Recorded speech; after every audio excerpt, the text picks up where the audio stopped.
اور بہت ساری الگ الگ مثالوں کے ساتھ بات کو سمجھانا اور بہت ساری نصیحت اخذ کرنے کے لیے جو بھی طریقہ بیسٹ ہو سکتا تھا اللہ سبحانہ و تعالیٰ نے اس قرآن کے ذریعے نصیحت بھیج دی ہے ہر طرح سے. مثال کے طور پر ایک ہی بات کئی طرح سے آتی ہے نا, جیسے قصہ آدم و ابلیس ہے قرآن مجید میں, یہ 7 بار ریپیٹ ہوا ہے. اور آپ دیکھیں 6 بار مکی سورت میں 1 بار مدنی سورہ میں جب آئے تو ہم نے آپ کو تفصیلات بھی بتائی تھی اسی سورہ کے اندر میں. تو یہ جو 7 بار آیا ہے نا, اگر آپ 7 جگہ کا مطالعہ کریں تو آپ کو پتہ چلے گا کہ یہ قصہ آدم و ابلیس ہر جگہ الگ پرسیپشن سے آیا ہے, الگ نقطۂ نظر سے پیش کیا گیا ہے.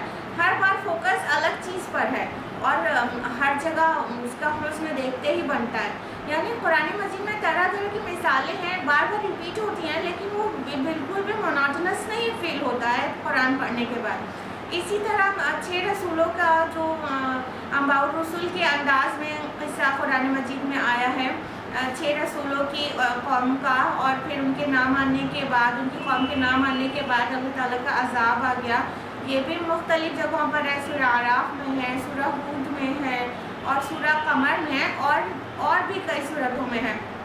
تو وہی رسولوں کے جو واقعات ہیں انہوں نے کیسے کیسے انذار کی, کیسے کیسے تبشیر سنائی اور پھر ان کی قوم نے کیا جواب دیا, یہ الگ الگ جگہ پہ الگ الگ انداز میں آیا ہے. اور کچھ باتیں تو ہو ریپیٹ ہو جاتی ہیں, تو اس کے بعد بھی لوگ نہیں سمجھتے. تو قرآن مجید میں اللہ تعالیٰ نے ایسی کوئی بھی چیز چھوڑی نہیں ہے جو نصیحت اخذ کرنے کے لیے ریکوائرڈ تھی اور اس میں شامل نہیں ہے. ہر وہ چیز قرآن مجید میں شامل کر دی گئی ہے جو کوئی بھی انسان کو نصیحت حاصل کرنے کے لیے ریکوائرڈ ہے, ضرورت ہے. تو اللہ تعالیٰ نے اتنے طرح سے قرآن کو بیان کیا, قرآن میں بیان کیا ایک ہی مثال کو طرح طرح سے اور کئی مختلف مثالوں کے ذریعے سمجھایا. پچھلی قوموں کے کو واقعات سے سمجھایا کہ جو اللہ کی بات اور رسول کی بات مانتے ہیں وہ کیسے فوز و فلاح ان کو نصیب ہوتی ہے, اور جو نہیں مانتے ان کا کیا انجام ہوتا ہے, اور آخرت میں بھی وہ انجام ہوگا. جب دنیا کا انجام دیکھ لیا تو یہ عقلی دلیل ہے کہ آخرت میں بھی جو کہا جا رہا ہے وہ ہو جائے گا. کہنے کا مطلب جن لوگوں نے نہیں مانا تو رسولوں کی, تو رسول نے جو ان کو دعویٰ کیا تھا اس بات کا کہ اگر تم نہیں مانو گے تو فلاں فلاں وقت پر تم پر اللہ کا عذاب آ جائے گا, اور وہ اسی وقت پر عذاب آ گیا. جیسے صالح علیہ السلام جب نکلے تھے وہاں سے اپنے مومنین کی جماعت کو چھوٹی سی لے کر وہاں سے نکلے تھے اور کہہ دیا تھا کہ 3 دن کے بعد تم پر عذاب آ جائے گا, تو 3 دن کے بعد عذاب آ گیا. تو یہ اس بات کی دلیل ہے نا باقیوں کے لیے اس بات کی دلیل ہے نا کہ رسول نے جو دعویٰ کیا, جو خبر سنائی وہ سچی ہو گئی دنیا میں, تو آخرت کے لیے بھی جو خبر سنا رہے ہیں کہ تم مر جاؤ گے, پھر اٹھائے جاؤ گے, تمہارا حساب و کتاب ہوگا اور تمہارے اعمال تولے جائیں گے, یہ سب بھی پھر حق ہوگا. تو اس طرح سے قرآن مجید میں اللہ تعالیٰ نے طرح طرح سے لوگوں کی نصیحت کے لیے, لوگوں کو حق پر لانے کے لیے مثالیں بیان کر دی ہے. لیکن اللہ تعالیٰ فرماتے ہیں اکثر لوگ کفران نعمت پر ہی اڑے ہوئے ہیں, کفر پر ہی اڑے ہوئے ہیں, مان ہی نہیں دے رہے ہیں. وہ اللہ تعالیٰ کی ناہی نعمتوں سے وہ نصیحت اخذ کرتے ہیں. جیسے اللہ تعالیٰ نے انسانوں میں کتنی ساری چیزیں ہمارے اندر نعمتیں ڈالی ہیں, اس پہ غور کریں تو شکر کا جذبہ ابھرنا چاہیے. پوری کائنات میں جو کچھ ہے وہ سب کتنا منظم طریقے سے چل رہا ہے اور کتنی چیزیں ہماری سروس میں ہے. روئے زمین پر تو جو کچھ بھی ہے اللہ تعالیٰ نے ہماری سروس کے لیے بنایا ہے, ہم کو سرو کرنے کے لیے بنایا ہے. اور یہ چاند اور یہ تارے اور یہ سورج یہ سب ہماری سروس میں ہے, یہ اللہ تعالیٰ نے مسخر کر دیا ہے ہم سب کے لیے. تو اس سے انسان شکر سے نصیحت اخذ کر سکتا ہے اور وہ ایک اپنے خالق کو پہچان سکتا ہے کہ یہ پوری کائنات اتنے منظم طریقے سے چل رہی ہے, بنا خالق کے کیسے چل سکتی ہے. چھوٹا سا ادارہ کسی ڈائریکٹر کے بنا نہیں چل سکتا, کسی حاکم کے بنا نہیں چل سکتا, تو پوری کائنات بہت ہی نظم و ضبط کے ساتھ کیسے چل رہی ہے. تو یہ ساری بات ایک تو انسان خود سے نہیں غور کرتا اور پھر اللہ تعالیٰ اس کو مثال بنا کے بتا دیتا ہے, اس کی طرف مطلب اٹینشن سیکھ کرتا ہے, اس کے بعد بھی انسان مان کر نہیں دیتا، غور نہیں کرتا اور اپنے رب کو نہیں پہچانتا۔ تو فرمایا کہ اکثر لوگ تو انکار اور کفران نعمت پر ہی اڑے ہوئے ہیں۔ یہ کون لوگ ہیں؟ جو لوگ ماننا ہی نہیں چاہتے، جو لوگ حق پر آنا ہی نہیں چاہتے، جو لوگ اپنی نفس کی خواہش کی پیروی کرنا چاہتے ہیں، جو لوگ چاہتے ہیں کہ ہم جو چاہ رہے ہیں وہ کرتے رہیں اور پھر اس میں کوئی رکاوٹ نہ ڈالے۔ رسول اگر جس چیز کی دعوت دے رہا ہے اس کو ماننے میں ان کے نفسانی خواہشات کی جو اندھی پیروی وہ کرنا چاہتے ہیں اس میں رکاوٹ آتی ہے، انہیں چھوڑنا ہے وہ چیزیں۔ مان لیجیے کسی کی عادت ہے شراب پینے کی، یا کسی کی عادت ہے یا کسی کا بزنس ہے پورا سود پر مبنی، تو جو رسول کی دعوت ہے یا قرآن کی دعوت ہے تو اس چیز سے منع کیا جائے گا۔ تو یہ نفس کی پیروی یا انسان جو بندھا ہوا ہے نفس کا غلام ہو گیا ہے تو اس پہ رکاوٹ آتی ہے۔ تو انسان چونکہ اپنے نفس کی پیروی چھوڑنا نہیں چاہتا، وہ اس گناہ پہ اڑ جاتا ہے اور تکبر کرتا ہے، اس وجہ سے وہ مان کر نہیں دیتا۔ بات یہ نہیں ہے کہ بات ان پر واضح نہیں ہوتی، بات رسولوں نے پوری طرح سے واضح کر دی ہے، اور قرآن مجید میں اللہ تعالیٰ نے طرح طرح سے نصیحت کی چیزیں جمع کر دی ہیں، لیکن وہ پہچان جاتے ہیں حق کو، لیکن وہ ان کا تکبر اور خواہش نفس کی اندھی پیروی کرنا اور اس کو نفس کو مطمئن کرنا، یہ ان کا موٹیو ہوتا ہے، اس لیے مان کر نہیں دیتے۔ اگلی آیت ہے آیت نمبر 90، وَقَالُوا لَن نُؤْمِنَ لَكَ، اور انہوں نے کہا کہ ہم ہرگز آپ کی بات نہیں مانیں گے، حَتَّى تَفْجُرَ لَنَا مِنَ الْأَرْضِ يَنبُوعًا، یہاں تک کہ آپ جاری کر دیں ہمارے لیے زمین سے ایک چشمہ۔ اب دیکھ لیجیے سلسلہ شروع ہو گیا ہے ان کے ایبزرڈ ڈیمانڈس کا، ٹھیک ہے؟ رسول اللہ صلی اللہ علیہ وسلم سے کیا کیا مطالبہ کر رہے تھے؟ کہہ رہے ہیں کہ ہم ہرگز آپ کی بات نہیں مانیں گے۔ دیکھیں یہاں پہ آیا قَالُوا لَن نُؤْمِنَ لَكَ، جب ایمان کے بعد صلہ لا آتا ہے، لام کا صلہ آتا ہے تو اس کا مطلب ایمان لانا نہیں ہوتا، اس کا مطلب ہوتا ہے بات کو مان لینا۔ تو آیا ہے نُؤْمِنَ لَكَ، ہم آپ کی بات کو نہیں مانیں گے، لَن نُؤْمِنَ لَكَ، ہم آپ کی بات کو ہرگز نہیں مانیں گے۔ کیا؟ جب تک کہ آپ جاری کر دیں ہمارے لیے زمین سے ایک چشمہ۔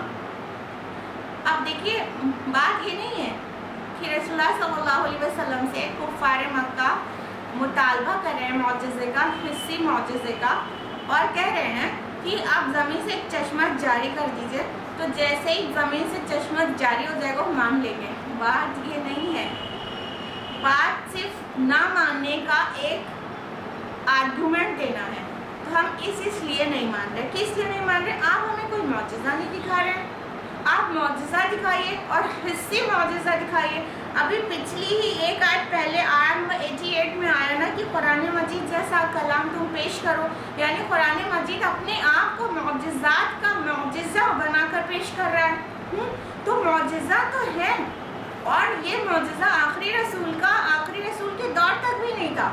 وہ تو جس طرح قرآن مجید پہ عمل قیامت تک ہونا ہے اور آخری رسول کی امت کو قیامت تک اسی ہدایت پر رہنا ہے، اسی کتاب سے لینا ہے ان کو ہدایت، تو اللہ تعالیٰ نے اس کتاب کو ہی معجزہ بلکہ معجزات کا معجزہ میریکلز بنا کر چھوڑا ہے۔ موسیٰ علیہ السلام کے ساتھ جو معجزہ تھا، حسی معجزہ، وہ ان کے دور تک ہی تھا نا۔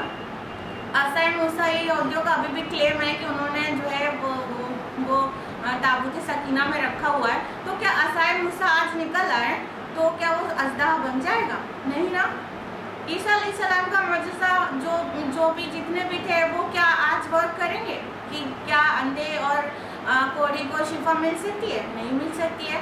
تو یہ جو معجزات پچھلے رسولوں کو دیے گئے ہیں وہ حسی معجزات تھے اور ان کے دور کے لیے تھے، تو آخری رسول کو قیامت تک والا معجزہ دیا گیا ہے قرآن حکیم، لیکن یہ حسی معجزے کی ڈیمانڈ کر رہے تھے۔ تو کہہ رہے ہیں کہ ہم آپ کی بات ہرگز نہیں مانیں گے جب تک آپ جاری نہ کر دیں ہمارے لیے زمین سے ایک چشمہ۔ اب بتائیے سمود نے صالح علیہ السلام سے یہ ڈیمانڈ کی تھی کہ آپ ہم کو ابھی چٹان میں سے ایک اونٹنی برآمد ہو جائے، یہاں سے ایک اونٹنی برآمد ہو جائے، آپ ہم کو یہ معجزہ دکھائیے. آن ڈیمانڈ ان کو اللہ رب العالمین نے معجزہ دکھایا صالح علیہ السلام کے ہاتھوں. چٹان میں شگاف ہوا اور ایک حاملہ اونٹنی برآمد ہو گئی، اس کو ناقۃ اللہ کا قرآن مجید میں. تو کیا انہوں نے جو مانگا تھا وہ ایز اٹ از ان کی ڈیمانڈ کو پوری کر دیا گیا؟ تو کیا سمود پورے ایمان نہیں لائے تھے؟ نہیں لائے تھے نا. تو جس کو نہیں مان کر دینا ہوتا ہے وہ نہیں مان کر دیتا ہے. معجزے کی ڈیمانڈ تو ریجیکٹ کرنے کا ایک ریزن بنا کے پیش کیا جاتا ہے. تو ہمارے پیارے نبی محمد رسول اللہ صلی اللہ علیہ وسلم سے بھی حسی معجزات کی ڈیمانڈ ہو رہی تھی اور کہا جا رہا تھا کہ ہم نہیں مانیں گے آپ کی بات یہاں تک کہ آپ زمین سے ایک چشمہ جاری کر دیں.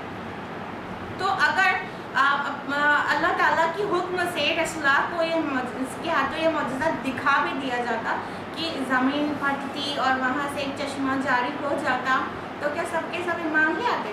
یہ ابو جہل اور ابو لہب اور عقبہ بن ابی معیط یہ سب ایمان لے آتے؟ بات یہ نہیں تھی. بات یہ تھی کہ وہ رسول اللہ صلی اللہ علیہ وسلم کی بات کو مان کر نہیں دینا چاہتے تھے اور آرگومنٹس اس طرح کے دیتے تھے کہ جیسے وہ ماننا چاہتے ہیں لیکن ان کے اوپر واضح نہیں ہو رہا ہے کہ آپ رسول ہیں. تو یہ تو ایک ڈیمانڈ ہو گئی. یہاں پر کئی جو ان کی ڈیمانڈس تھی بہت ایبزرڈ ڈیمانڈس وہ ایک ساتھ جمع کی گئی ہیں. اگلی آیت میں ہے او تکون لک جنۃ من نخیل وعنب فتفجر الانہار خلالها تفجیرا. یہاں آپ کے لیے بن جائے کھجوروں اور انگوروں کا ایک باغ، پھر آپ جاری کر دیں اس کے اندر نہریں.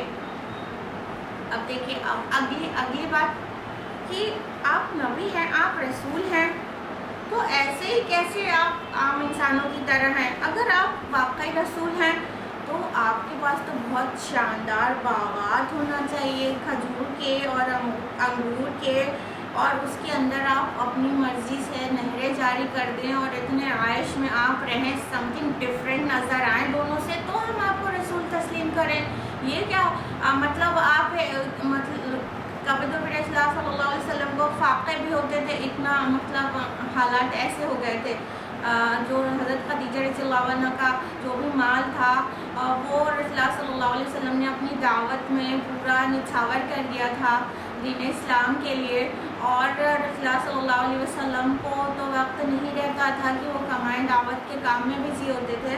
تو کبھی فاقے بھی آ رہے ہوتے تھے آپ کو، اور آپ کا بچپن پورا حالت یتیم. تو یہ کہہ رہے ایک ایسا رسول ہے یتیم، اور یہ اس کا نہ کوئی زندگی اتنی شاندار ہے اور نہ ہی اس کے کھجور اور انگور کے باغ ہیں. تو اگر آپ ہم کو آپ رسول ہیں تو اللہ تعالیٰ کو کچھ خاص چیزیں آپ کو دینا چاہیے. آپ پورے مکہ اور طائف میں ایک سب سے ڈفرینٹ پرسنالٹی ہوتے، آپ نظر آتے کہ اتنے خاص ہیں.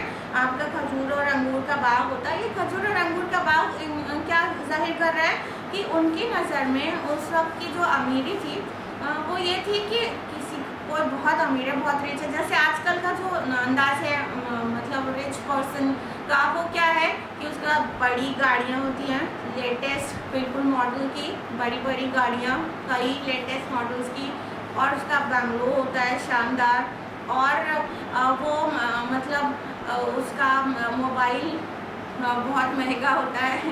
اس طرح کی آپ کے تصورات ہیں نا. پہلے کے تصورات کیا تھے؟ کوئی بہت امیر ہے تو اس کا بہت شاندار باغ ہوگا، اور اس میں کھجور کے مطلب باغ کی خوبصورتی اور باغ کا عمدہ ہونا اس بات سے وہ طے کرتے تھے کہ اس میں کھجور کی قطار کے قطار پیڑ لگے ہوں، اور پھر اس کے اندر انگور کی لتر ہو. مطلب جو سب سے اعلیٰ درجے کے باغات ہوتے تو ان کے تصور میں ایسے تھے. تو وہ وہی کہہ رہے تھے. ابھی کے لوگ اگر ڈیمانڈ کر رہے ہوتے تو شاید یہی کارز اور موبائلز اور اس طرح کا ڈیمانڈ کرتے نا. تو ان لوگوں نے ڈیمانڈ کیا کیا کہ اگر آپ کو خاص دکھنا تھا تو آپ کے پاس نہ ہی اتنا شاندار باغ ہے، اور اس میں باغ تو باغ ہو، اس کے اندر آپ اپنی مرضی سے نہریں جاری کر دیں، اپنی طاقت سے، تو آپ پتہ چلے کہ آپ اللہ کے رسول ہیں۔ اگلی آیت میں ہے اور تسقط السماء كما زعمت علينا كسفا، یا آپ گرا دیں آسمان ہم پر ٹکڑے ٹکڑے کر کے جیسا کہ آپ دعویٰ کرتے ہیں۔ او تأتی باللہ والملائکۃ قبیلا، یا آپ لے آئیں اللہ کو اور فرشتوں کو ہمارے سامنے۔ سبحان اللہ۔ اب یہ اگلی ان کی بےہودہ ڈیمانڈ تھی، کیا کہ اگر آپ واقعی اللہ کے رسول ہیں تو ہم تب تک نہیں مانیں گے جب تک آپ ہم کو یہ نہ دکھا دیں، کیا کہ آپ گرا دیں آسمان ٹکڑا ٹکڑا کر کے ہمارے اوپر، اور آپ اس کا دعویٰ بھی کرتے ہیں۔ مت سمجھیے گا کہ نبی کریم صلی اللہ علیہ وسلم نے کبھی یہ دعویٰ کیا تھا کہ تم نہیں مانو گے تو میں آسمان تم پر گرا دوں گا، معاذ اللہ۔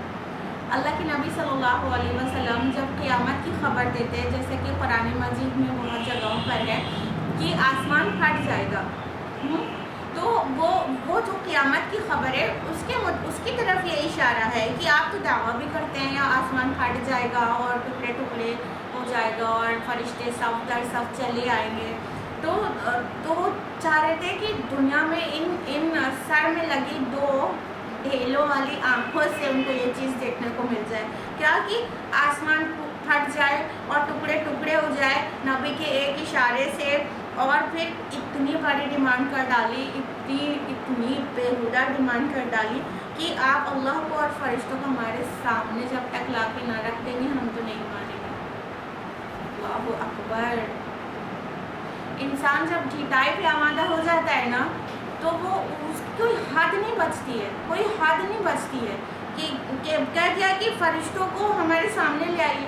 ارے فرشتے آئیں گے نا جب ان کا وقت تمام ہونے کو رہتا ہے، تو فرشتے آتے ہیں اور ان آنکھوں سے پھر دکھنے لگ جاتے ہیں۔ جو روح نکالنے کے لیے تمام فرشتے آتے ہیں، تو حالت نظام میں جب انسان جا چکے رہتا ہے تو فرشتے آتے ہیں نا اور دکھنے بھی لگتے ہیں، پھر وہ مہلت کا وقت نہیں ہوتا۔ تو اس سے پہلے کہ فرشتوں کو دیکھنے کی ڈیمانڈ کی جائے، اپنے مہلت عمل کو غنیمت جاننا چاہیے اور اللہ تعالیٰ کو سامنے دکھا دو۔ اتنی بڑی بات، اللہ اکبر۔ موسیٰ علیہ السلام نے جب اللہ تعالیٰ سے بات کرتے تھے، موسیٰ کلیم اللہ ہم سبھی جانتے ہیں ان کا لقب ہے، تو جب انہوں نے جب خواہش کی کہ اللہ تعالیٰ کو مطلب بات کر کے اتنا مسرور ہو جاتے تھے کہ انہوں نے سوچا کہ اللہ تعالیٰ اپنا جلوہ ہمیں دکھا دے، تو آپ کو پتہ ہے کہ قرآن مجید میں ہے اور یہود سب جانتے تھے، اور یہود کی خبروں سے یہ سبھی جانتے تھے کہ اللہ تعالیٰ نے تجلی فرمائی، ریفلیکشن تھا، اللہ تعالیٰ نہیں تھا، ریفلیکشن تھا، تو پورا پہاڑ جو ہے پورا جل کے بھسم ہو گیا۔ تو اتنی بڑی ڈیمانڈ کی تھی موسیٰ علیہ السلام سے بھی ان کی قوم نے یہ ڈیمانڈ کی تھی، تو یہ مطلب ضد اور ہٹ درمی کی انتہا دکھاتی ہے یہ چیزیں کہ کس طرح وہ رسولات کو مطلب ذہنی طور سے ٹارچر کر رہے تھے۔ یعنی رسول اللہ صلی اللہ علیہ وسلم اپنی اخلاق سے ثبوت دے رہے ہیں کہ میں تمہارے بیچ رہا ہوں اور کبھی جھوٹ نہیں بولا ہے، میرے اخلاق کا تم پر پورا مطلب نمونہ بن کر تمہارے سامنے ہے۔ میرے ساتھی جو ایمان لاتے ہیں وہ لوگ کے اندر کیا انقلاب برپا ہو جاتا ہے، تم کتنا بھی ٹارچر کر لو وہ ایمان سے نہیں پھرتے۔ یہ سب کیا دلائل اور ثبوت نہیں ہے ان کے لیے حق کے حق ہونے کی؟ اور قرآن مجید میں اتنی طرح سے نصیحت کی باتیں بتا دی گئیں، اور پچھلی قوموں نے جو ایسی حرکتیں کی تھی ان کا کیا انجام ہوا وہ ساری خبریں سنا دی گئی۔ اس کے بعد بھی ان کو گنجائش تھی کہ وہ ایسی بےہودہ اپنی ڈیمانڈس کریں۔ اگلی آیت میں ہے اور یکون لک بیت من زخرف او ترقى في السماء، یا آپ کے لیے سونے کا ایک محل تعمیر ہو جائے یا آپ آسمان میں چڑھ جائیں۔ ولن نؤمن لرقيك حتى تنزل علينا كتابا نقرأه، اور ہم آپ کے آسمان کے چڑھنے کو بھی نہیں مانیں گے یہاں تک کہ آپ اتار لائیں ایک کتاب جسے ہم خود پڑھیں۔ قل سبحان ربی هل كنت الا بشرا رسولا، آپ کہہ دیجئے کہ میرا رب پاک ہے، میں نہیں ہوں مگر ایک بشر رسول۔ اور کیا مطالبہ تھا ان کا ایک بہت ہی بےہودہ، وہ یہ کہ